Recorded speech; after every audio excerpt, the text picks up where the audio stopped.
Hello friends, કેમ છો બધા મજામાં? હવે 1 minute.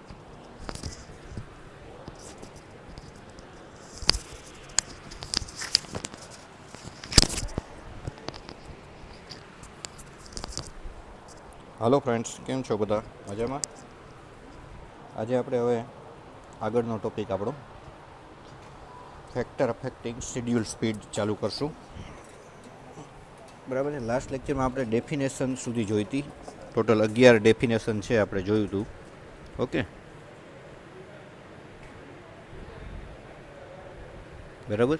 Distance, stop time, time of acceleration, time of retardation, બરાબર. બધી ડેફિનેશન જોઈ હતી. ક્વેશ્ચન બેંકનો ક્વેશ્ચન હતો. 11 ડેફિનેશન છે એ ક્વેશ્ચન બેંકમાં છે જ. બરાબર. એના પછીનો ક્વેશ્ચન બેંકનો question factor affecting schedule speed. બરાબર. Factor affecting schedule speed.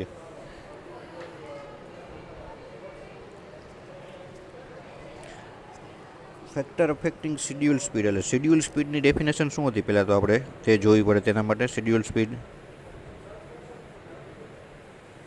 બરાબર. તો શેડ્યુલ સ્પીડ VSથી ડિનોટ થાય છે. શેડ્યુલ સ્પીડ એટલે તો કે આપેલ સર્વિસ માટે દોડતી ટ્રેન દ્વારા બે સ્ટેશનો વચ્ચે કરવામાં આવેલ અંતર અને રનિંગ સમય, બરાબર. એટલે કે ડિસ્ટન્સ, બે સ્ટેશનો વચ્ચેનું અંતર પ્લસ છેદમાં running time plus stop time, બરાબર. એ બંનેનો સરવાળો એને કહેવાય શેડ્યુલ સ્પીડ. એટલે કે ટૂંકમાં એક સ્ટેશન એથી સ્ટેશન બી સુધી ટ્રેનને પહોંચતા કેટલો ટાઈમ લાગ્યો અને ડિસ્ટન્સ કેટલું હતું, બરાબર. એમાં તે ટ્રેન ઊભી રહી હોય વચમાં બીજા સ્ટેશને અમુક, તે પણ એમાં આવી જાય. તેને કહેવાય તેને શેડ્યુલ સ્પીડ. તો શેડ્યુલ સ્પીડ ઉપર કયા કયા ફેક્ટર, કયા કયા મુદ્દા ઇફેક્ટ કરે છે તે આપણો ક્વેશ્ચન બેંકનો ક્વેશ્ચન છે, બરાબર. એના પછીનો ટોપિક છે નેક્સ્ટ. તો 5 મુદ્દા આપ્યા છે. પહેલું તો મહત્તમ ગતિ. મહત્તમ એટલે મેક્સિમમ સ્પીડ છે ટ્રેન કેટલા ટાઈમમાં હાસિલ કરી લે છે. આપણે આગળ જે 3 ગ્રાફ જોયા સ્પીડ ટાઈમ કર્વવાળા, બરાબર છે. ક્યાં ક્યાં હતા? મેઇન લાઇન, અર્બન, સબ અર્બન. તો મેઇન લાઇનમાં છે એને શેડ્યુલ સ્પીડ સુધી પહોંચતા વાર લાગતી.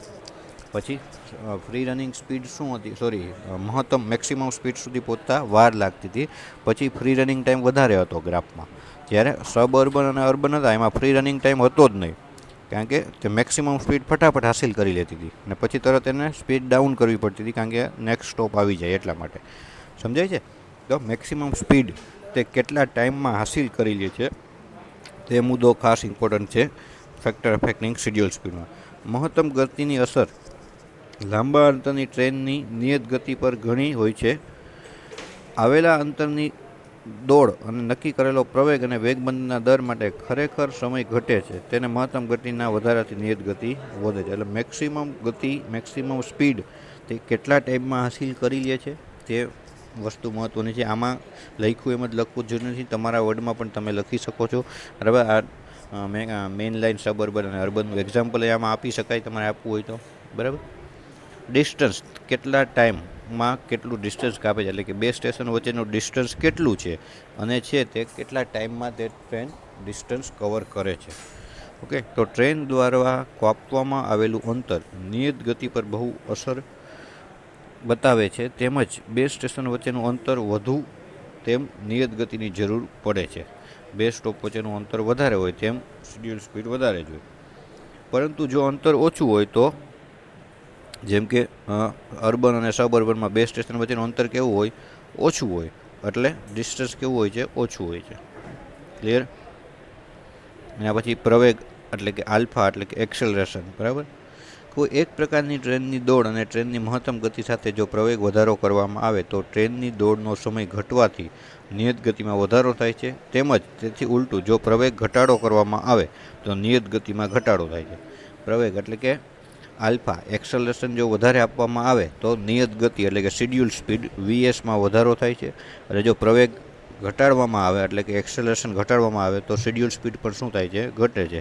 ઓબ્વિયસ વસ્તુ છે ને, તમે ટ્રેન ફાસ્ટ હાલે તો એક સ્ટેશનેથી બીજા સ્ટેશને વધારે ફટાફટ પહોંચી જાય, એટલે શેડ્યુલ સ્પીડ શું થવાય? તેની વધારે થાય અને ઓમાં ઓછી થાય ઘટાડે લીવર તો, બરાબર. એક્સેલરેશન ઘટાડે, પ્રવેગ ઘટાડે તો, બરાબર. વેગમંદન બીટા, બરાબર. રિટાર્ડેશન ઇંગ્લિશમાં કહેવાય તેને. બ્રેકિંગ વેગમંદનની વધઘટની નિયત ગતિ પર થતી અસર પ્રવેગના દરમાં વધઘટની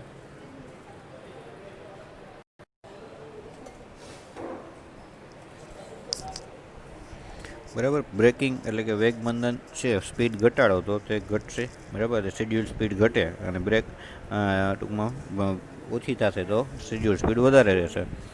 ઓકે. Stop time. બરાબર. સ્ટોપેજ ટાઈમ આપણે આગળ જોયું હતું. સ્ટોપ એટલે બે સ્ટેશન વચ્ચેનું અંતર છેદમાં દોડનો સમય પ્લસ રોકાણનો સમય. Stop time. આપવામાં આવેલી સરેરાશ ગતિ અને રોકાણનો સમય ઘટવાથી નિયત ગતિમાં વધારો થાય છે. એટલે જો ટ્રેન રોકાણ ઓછું કરે વચમાં જે આવતા હોય સ્ટેશન તેની ઉપર, તો તે ફટાફટ બીજા સ્ટેશને જ્યાં પહોંચવાનું છે બી નંબરના સ્ટેશને, તો ત્યાં જલ્દીથી પહોંચી જાય. બરાબર. તો તેની શેડ્યુલ સ્પીડ શું કહેવાય? વૈધી એમ કહેવાય. લાંબા અંતરની દોડની સરખામણીમાં ટૂંકા અંતરની દોડમાં રોકાણનો સમય ફેરફારથી અસર નિયત ગતિ પર વધુ થઈ. એટલે નાના અંતરની જે ટ્રેન હોય તેમાં રોકાણનો સમય ઓછો હોય ને તેથી તેની અસર નિયત ગતિ ઉપર વધારે પણ થાય. શું કામ? કારણ કે ઓછો ટાઈમ રહે રોકાવાનો તો વધારે સ્પીડથી તે પહોંચી જાય છે. જેમ કે રોકાણનો સમય ઘટાડવાથી નિયત ગતિ અને ઓછા ઉલટું રોકાણનો સમય વધારવાથી નિયત ગતિ ઘટે છે. ક્લિયર? આ 5 મુદ્દા છે ક્વેશ્ચન બેંકનો ક્વેશ્ચન. 5 મુદ્દા લખવાના છે. 3 માર્ક કે 4 માર્કમાં ક્વેશ્ચન પૂછાય. Factor affecting schedule speed. Okay મિત્રો, જોઈ લો એક વાર પાછું.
હવે આ ત્રણેય વાંચી લો એકવાર.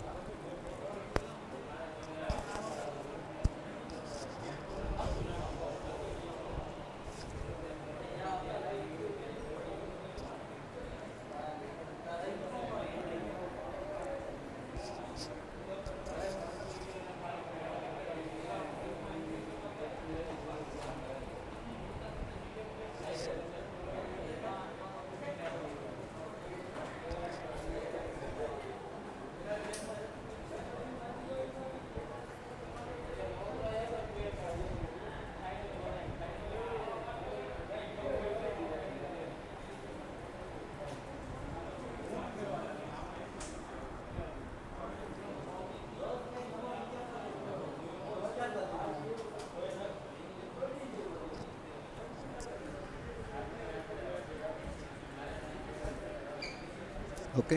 બરાબર. 5 મુદ્દા છે. 5 મુદ્દા આવવા જોઈએ ક્વેશ્ચન બેંકનો ક્વેશ્ચન. ઓકે. 3 કે 4 માર્કમાં એક્ઝામમાં પૂછાય છે. આગળ જોઈએ હવે.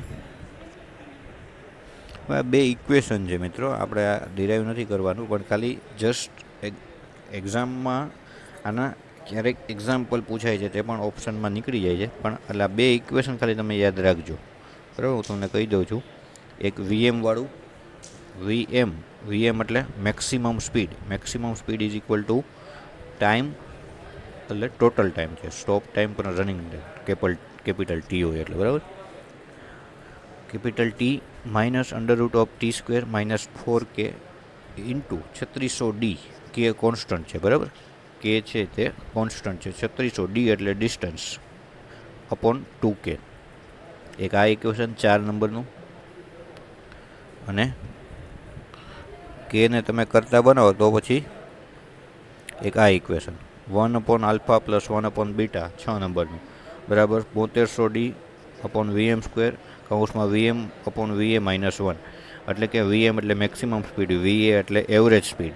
બરાબર, આવું તમને આપેલું હોય આલ્ફા, બીટા, VM, VA અને એકાદી વસ્તુ ડિસ્ટન્સ ફાઇન્ડ કરવાની કીધી હોય તો મળી જાય. અને આમાં પણ કારણ કે આ બહુ અઘરું છે, બધા ઉપરથી તમને એક્ઝેક્ટલી સમજાશે પણ નહીં અત્યારે. એટલે આ બે ઇક્વેશન ખાલી યાદ રાખજો. એક્ઝામમાં કદાચ એક્ઝામ્પલ આવે તે પણ 100% ઓપ્શનમાં જ આવે છે, પણ આ તો અટેન્ડ કરવો હોય તો તમે કરી શકો. બે ઇક્વેશન 4 નંબરનું અને 6 નંબરનું જોઈ લો.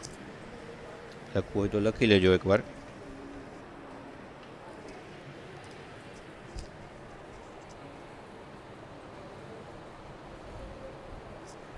આખું ડેરિવેશન ટૂંકમાં છે શેડ્યુલ સ્પીડનું અને મેક્સિમમ સ્પીડનું અને એવરેજ સ્પીડનું. અને એક આ 4 નંબરનું મેક્સિમમ સ્પીડ કઈ રીતના ત્રણેય માટે અલગ અલગ હોય.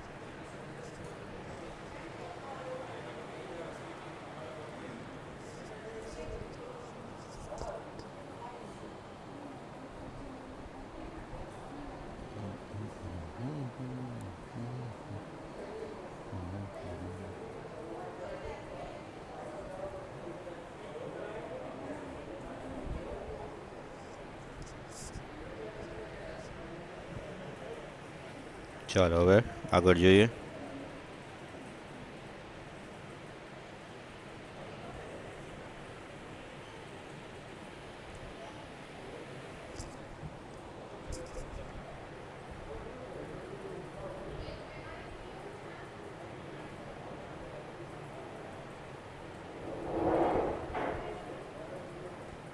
ટુ 2.1 ઓકે, એક્ઝામ્પલ 2.1 તમે ડેટા આરવાર લખતા જાજો. એક ટ્રેનની 2 કિલોમીટર દૂર આવેલા બે સ્ટેશનો, એક ટ્રેન 2 કિલોમીટર દૂર આવેલા બે સ્ટેશનો, એટલે બે સ્ટેશનો વચ્ચેનું ડિસ્ટન્સ કેટલું છે? 2 કિલોમીટર. એટલે ડિસ્ટન્સ D બરાબર 2 કિલોમીટર. બે સ્ટેશનો વચ્ચે દર કલાકે 40 કિલોમીટરની સરેરાશ ગતિથી દોડે છે. સરેરાશ ગતિ એટલે એવરેજ સ્પીડ VA. VA બરાબર કેટલું છે? 40. ઓકે,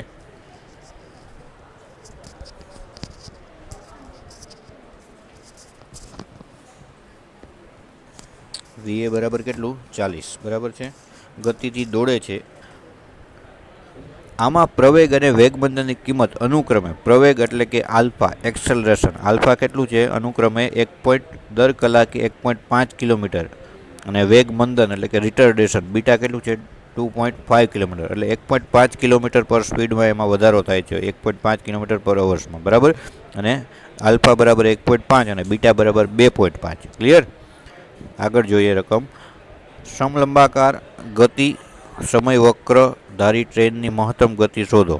શું શોધવાનું છે? સમલંબકારી ગતિ સમય વક્રધારી ટ્રેનની મહત્તમ ગતિ. મહત્તમ એટલે મેક્સિમમ સ્પીડ એટલે VM ફાઇન્ડ કરવાનું છે.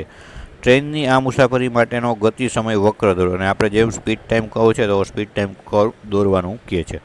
બરાબર છે, એટલે મેક્સિમમ સ્પીડ VM ફાઇન્ડ કરવાની છે. જોઈએ આપણે. પેલા જો અહીંયા આપ્યું છે પ્રવેગ દર સેકન્ડે કેટલો છે? પ્રવેગ એટલે કે આલ્ફા 1.5, વેગમંદન beta 2.5, distance 2 kilometre, VA 400 kilometre, 40 kilometre. Okay, હવે કેપિટલ ટાઈમ આપણે જે ઓલી 11 ડેફિનેશન જોઈ હતી તેમાં ઇક્વેશન આવ્યું હતું ડિસ્ટન્સ D બરાબર VA × T. તો ટીને કરતાં બનાવો. T એટલે ગાડીની દોડનો સમય. બરાબર, કેપિટલ D, તેમાં બે ટાઈમ આવી ગઈ, રનિંગ ટાઈમ અને સ્ટોપ ટાઈમ.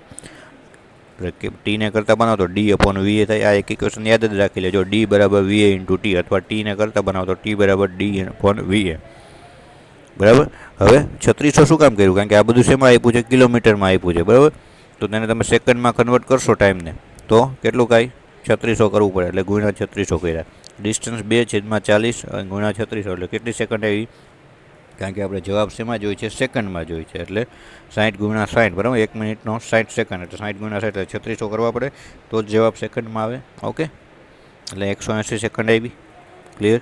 હવે ઓલું જે આપણે ઇક્વેશન મેં તમને કીધું હતું બે યાદ રાખો, 4 નંબરનું અને 6 નંબરનું. બરાબર, હમણાં તો આ એ જ ઇક્વેશન K બરાબર 1/2 કૌંસમાં 1/α + 1/β.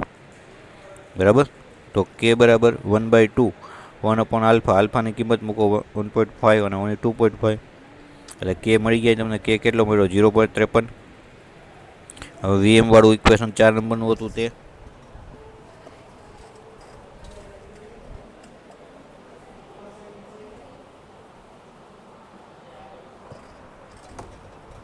બધી વેલ્યુ મૂકી દો. ટી એટલે 180 સેકન્ડ આપણને મળી. ટી સ્ક્વેર કેની વેલ્યુ 1400 એમ રાખો. કે ઇન્ટુ ડી કરી નાખો તોય ચાલે. ડિસ્ટન્સ છે 2 કિલોમીટર છે, બરાબર. એટલે વીએમ મળી ગયું, મેક્સિમમ સ્પીડ આપણે જે ફાઇન્ડ કરવાની હતી તે, બરાબર. હોમવર્કના અમુક એક્ઝામ્પલ કરવાના છે, પણ એ આપણે પછી રૂબરૂ મળશું ત્યારે. બાકી અત્યારે જો તમારી પાસે બુક હોય તો તમે બીજા આની જેવા એક્ઝામ્પલ તમારી રીતના કરી શકો છો. 2.2 છે તે આપણે હોમવર્કમાં આપીએ છીએ, બરાબર.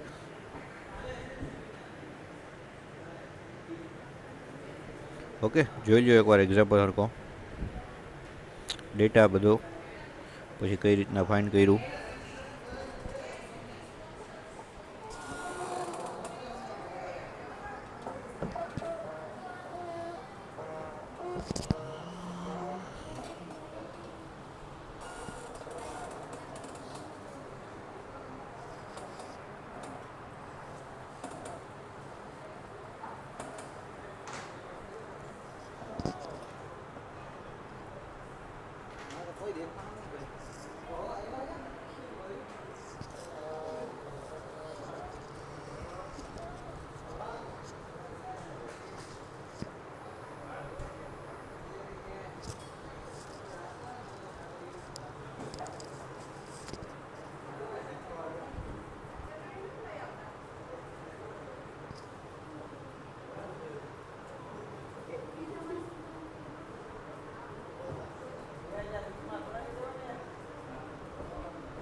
હવે એના પછીનો ક્વેશ્ચન બેકનો question, factor affecting speed time curve. ઓલું હતું એ ફેક્ટર અફેક્ટિંગ શિડ્યુલ સ્પીડ હતું, આની પહેલાં આપણે જોયું. ખાસ યાદ રાખજો, બેમાં ભૂલ ન થાય, મિસમેચ ન થાય. એ ફેક્ટર અફેક્ટિંગ શિડ્યુલ સ્પીડ પૂછાય તો એ લખવાનું. આમાં છે factor affecting speed time curve. એટલે આપણે જે સ્પીડ ટાઈમ કર્વ જોયા હતા તેના ઉપર કેટલા ફેક્ટર મુદ્દા અફેક્ટ કરે છે જોઈએ. એમાં કોઈપણ ટ્રેનને ચલાવવા માટે જરૂરી ટ્રેક્ટિવ પ્રયત્ન બળ અને ટ્રેનની ગતિનો સંબંધ ટ્રેક્શન મોટરની લાક્ષણિકતા ટ્રેકને લગતા અવરોધ પર આધારિત છે. એટલે કોઈપણ ટ્રેનને ચલાવવા માટે ઓબ્વિયસ છે ટ્રેક્શન છે, એની સિસ્ટમ કઈ છે, ઇલેક્ટ્રિક છે, ડીઝલથી ચાલતી સ્ટીમ એન્જિન ક્યુ છે, તેના ઉપર આધાર રાખે છે. અને તેને કેટલો અવરોધ, એટલે કે જો સિસ્ટમ જૂની હોય, ટ્રેક જૂના હોય અથવા તો એન્જિન જૂનું હોય તો અવરોધ વધારે થાય છે, બરાબર. તેના ઉપર તેની સ્પીડ આધાર રાખે છે ટૂંકમાં. જો આ બંનેને ચોક્કસ અભ્યાસ કરવામાં આવે તો ટ્રેનની જુદી જુદી ગતિ માટે જરૂરી ટ્રેક્ટિવ બળ નક્કી કરી શકાય છે. આ ટ્રેક્શન મોટરે લગાડેલા ટ્રેક્ટિવ બળથી ઉત્પન્ન થતો પ્રવેગ જાણી શકાય છે, બરાબર. એટલે પ્રવેગ આલ્ફા મેળવી શકાય છે. એક સરખી આડી સપાટી પર 1 કિલોમીટર પર અવર્સનો પ્રવેગ ઉત્પન્ન કરવા માટે, એટલે આડી સપાટી એટલે પાટા ટ્રેક સીધા હોય કે જેમાં કાંઈ ઢાળ આવતો હોય નહીં, બરાબર. સિમ્પલ સાદી જમીન ઉપર પાટા હોય તો એક સરખી આડી સપાટી પર 1 કિલોમીટર પર અવરનો પ્રવેગ ઉત્પન્ન કરવા માટે, એટલે 1 કલાકમાં 1 કિલોમીટર હાલે તેટલું બળ, તેટલી સ્પીડથી ચલાવવા માટે કેટલું છે 31.1 કિલોગ્રામ ટ્રેક્ટિવ બળની જરૂર પડે છે. ટ્રેન છે 1 કલાકમાં ખાલી 1 કિલોમીટર હાલે એટલું જો ચલાવ્યું હોય ટ્રેનને એટલા સ્પીડથી, તો પણ આટલું બળ જોઈએ, 31.1 કિલોગ્રામ ટ્રેક્ટિવ બળ તેને લગાવવું પડે. ઓકે. જો રેલ પથ ચડાવવાળો એટલે કે ઢાળવાળો હોય, અમુક જગ્યાએ આપણને ટ્રેકમાં ઢાળ દેખાતો ન હોય, જેમ આપણે રોડ ઉપર જોઈ શકીએ તેમ, પણ અમુક જગ્યાએથી ટ્રેક છે આમ ઊંચો થતો હોય, ઘણી જગ્યાએ જ્યાં ઢાળ આવતો હોય ત્યાં એટલો ત્યાં શું જોઈએ, ટ્રેક્ટિવ બળ શું જોઈએ, વધારે જોશે. તેવી જ રીતે ઢાળ ઓછો ઉતરતો ઢાળ હોય ત્યાં ટ્રેક્ટિવ બળ કેવું જોઈએ, ઓછું જોશે. તો એના ઉપર આ 5 મુદ્દા છે. એમાં પણ તો ટ્રેક્ટિવ પ્રયત્ન બળ F1 જે ટ્રેક્શનની મોટરની ટોર્ક ગતિ લાક્ષણિકતા પરથી મળી શકાય. ટ્રેક્ટિવ પ્રયત્ન બળ એટલે ફોર્સ કેટલો જોશે, બરાબર. મોટરે કેટલો ફોર્સ કરવો પડશે આખા બધા કોચને ખેંચવા, એક એના ઉપર આધાર રાખે છે. બીજું પ્રવેગ અને વેગ મંદન જે આપણે આગળ આવી જ ગયા ઓલરેડી, એના ઉપર આધાર રાખે છે 1 આલ્ફા અને 1 બીટા. રેલ પથ પ્રકાર પરથી ટ્રેનનો નડતો અવરોધ એટલે આર. મેં હમણાં જ કીધું પાટા કેવા છે, બરાબર. ટ્રેક જૂનો થઈ ગયો છે કે નવો છે. જો ટ્રેક બહુ ઘસાઈ ગયેલા હોય, જૂના હોય, તો અવરોધ વધારે થાય, એટલે એનો ઇન્ટરનલ રેઝિસ્ટન્સ એને કેપિટલ સ્મોલ આરથી ડિનોટ કરીએ છીએ. એના ઉપર આધાર રાખે. ટ્રેનને મેળવેલી મહત્તમ ગતિ વીએમ મેક્સિમમ સ્પીડ તે કેટલા ટાઈમમાં હાંસિલ કરી લે છે, ઓછો ટાઈમમાં કે વધારે ટાઈમમાં, તેના ઉપર આધાર રાખે. અને બે સ્ટેશન વચ્ચેનું ડિસ્ટન્સ કેટલું છે તેના ઉપર આધાર રાખે. બરાબર છે. તો એ 3 મુદ્દા આપણે પહેલાં આમાં જોવાના છે. પહેલો, મોટરે લગાડેલી ટ્રેક્ટિવ પ્રયત્ન બળ, એટલે મોટરે જે બળ લગાવ્યું, આ બળ ટ્રેનની ગતિ નક્કી કરવામાં અગત્યનો ભાગ ભજવે છે. જેમ ટ્રેક્ટિવ બળ વધુ તેમ ટ્રેનની ગતિ વધુ થાય છે. ઓબ્વિયસ વસ્તુ છે. મોટર જેમ વધારે બળથી પડશે એટલે એનો ટ્રેક્ટિવ બળ વધારે, તો ટ્રેનની સ્પીડ એટલી શું થશે, વધશે. બીજું, ગતિ સમય વક્ર પરનો સ્વધરી તરફનો કોઈપણ બિંદુએ ઢાળ ટ્રેનનો પ્રવેગ અથવા વેગમંદનો દર જ્યાં સુધી પ્રવેગ હોય તે વખતે ટ્રેનની ગતિ વધે છે. એટલે પ્રવેગ એટલે કે જ્યાં સુધી તમે એક્સેલરેશન આપો ત્યાં સુધી ટ્રેન સ્પીડમાં આવે, એ તો તમને ખબર છે. તમારા વર્ડમાં આ બધું તમે લખી શકશો, ખાલી સમજાઈ જાય એટલે, બરાબર. જ્યારે ટ્રેનને લાગતો ટ્રેક્ટિવ બળ બરાબર ટ્રેક્ટિવ અવરોધ હોય છે ત્યારે પ્રવેગ શૂન્ય થાય છે અને ટ્રેનની ગતિ મહત્તમ બને. એટલે ઓલો જે ફ્રી રનિંગે પહોંચી જાય પછી ટ્રેન કેવી થઈ જાય છે, મેક્સિમમ સ્પીડ હાંસિલ કરી જાય છે. એટલે આ શું કહેવા માગે છે, તો કે સુધી રહે ત્યારબાદ ગતિ ઘટે છે અને ગતિ સમય વક્રનો આકાર ટેન ઇન્વર્સ આલ્ફા ઢાળની કિંમત ઉપર આધાર રાખે. એટલે કે જો ઢાળ હોય, ટ્રેનનો જે ટ્રેક છે એ જો ઢાળવાળો આવશે, તો જ્યારે ઢાળ ચડવાનું આવશે ત્યારે એનો એંગલ કેટલો બનશે, ટેન ઇન્વર્સ આલ્ફા. આલ્ફા એટલે એક્સેલરેશન છે. જ્યારે ઢાળ ઉતરતો હશે ત્યારે એનો એંગલ કેટલો કહેવાશે, ટેન ઇન્વર્સ બીટા. સમજાઈ ગયું? આ ખાલી મુદ્દો આવવો જોઈએ. ઢાળ ચડતો હોય જ્યારે ટેન ઇન્વર્સ આલ્ફા, ઢાળ ઉતરતા હોય ત્યારે ટેન ઇન્વર્સ બીટા. એના પછીનો પેરેગ્રાફ, જ્યારે ટ્રેનને અપાતી વિદ્યુત શક્તિ બંધ કરવામાં આવે એટલે કોસ્ટિંગ. બ્રેક નથી મારવાની, ખાલી શું કહેવાય, એન્જિન બંધ કરી દીધું અથવા તો એક્સેલરેશન આપતું બંધ થઈ ગયું. એક્સેલરેશન હવે દેતા નથી એટલે એનો પાવર સપ્લાય દેતી બંધ થઈ ગઈ, એવું. એટલે સ્પીડમાં ઓટોમેટિક શું થશે, ઘટાડો થશે. જ્યારે ટ્રેનને અપાતી વિદ્યુત શક્તિ બંધ કરવામાં આવે છે તે ક્ષણથી કોસ્ટિંગ વેગમંદન શરૂ થાય છે. વિદ્યુત શક્તિ બંધ કરવાથી કોસ્ટિંગનો નીચે તરફનો ધાર શરૂ થાય છે, બરાબર. એટલે ટ્રેન હવે સ્પીડ ઘટશે એટલે આપણો ગ્રાફ કેવો આવશે, નીચે ઉતરશે.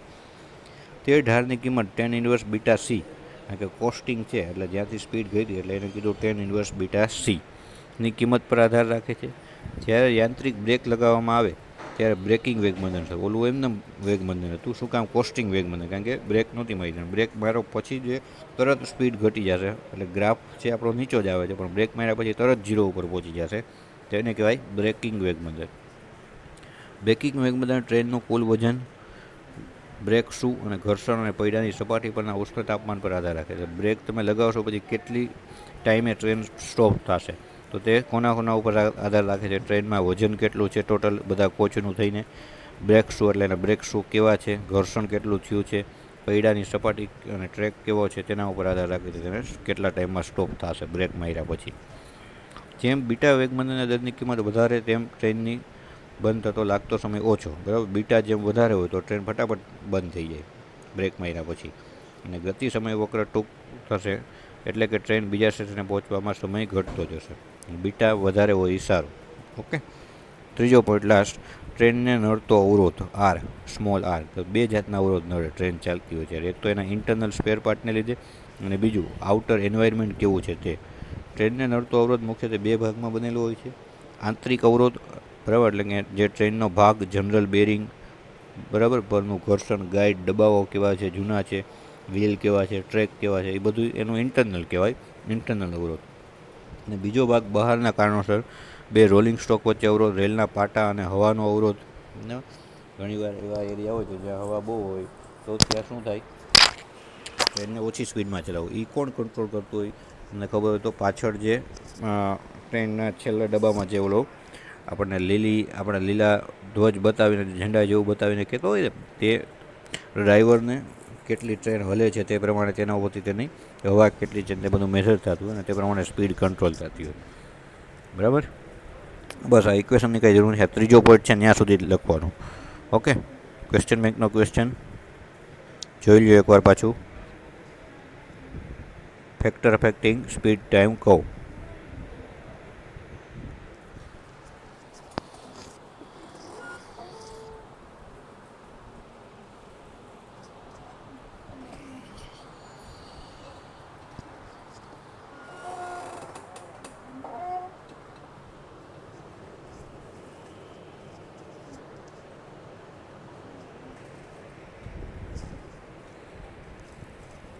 5 મુદ્દા આવડા.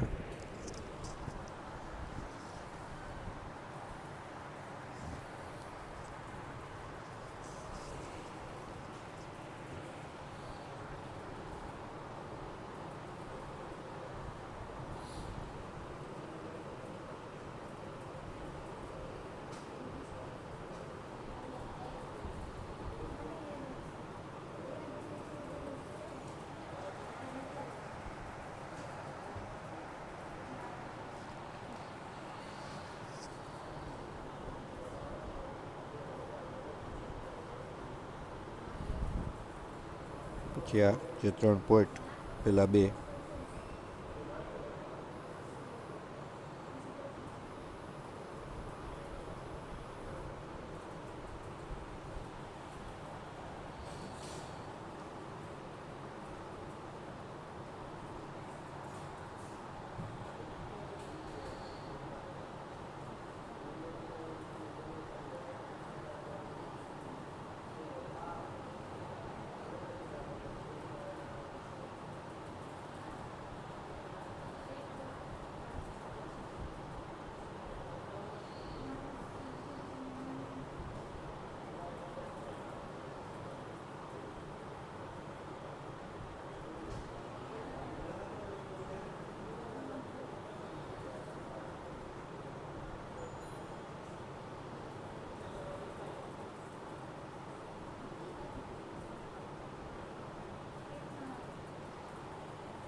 ઓકે, છેલ્લો પોઈન્ટ.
ઓકે, બરાબર. તો હવે પછીનો આપણો જે નેક્સ્ટ ક્વેશ્ચન છે તે નેક્સ્ટ લેક્ચરમાં આપણે જોશું. અહીંયા સુધી આપણે ફેક્ટર અફેક્ટિંગ સ્પીડ ટાઈમ કહું ત્યાં સુધી આપણે રાખીએ છીએ, બરાબર. ક્વેશ્ચન બેંકનો ક્વેશ્ચન છે આવડો. ચાલો પછી મળીએ નેક્સ્ટ લેક્ચરમાં. Okay, thank you very much.